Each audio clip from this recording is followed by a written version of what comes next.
পবিত্র কোরআনে কারিমে আল্লাহ তাআলা ইরশাদ করেন, তার জাতির এছাড়া আর কোনো জবাব ছিল না। তোমাদের জনপদ থেকে তাদের বের করে দাও।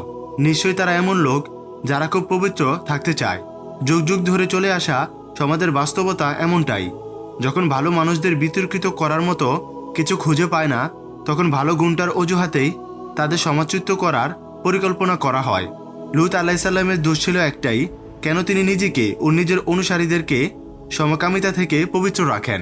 অপরাধীরা সবসময় আকাঙ্ক্ষা করে সমাজের ভালো মানুষেরাও অপরাধ করুক, যাতে মন্দ কাজ করা সহজ হয়ে যায়। প্রত্যেক ব্যভিচারী চায় সমাজটা ব্যভিচারে ভরে যাক, যেন সচ্চরিত্রের কোনো মূল্য না থাকে।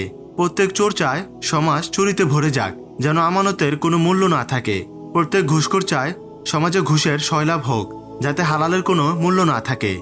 এসবের পেছনে উদ্দেশ্য হলো একটাই, সবাই পাপে জড়িয়ে পড়ুক, যাতে প্রতিবাদ করার মতো কেউ না থাকে।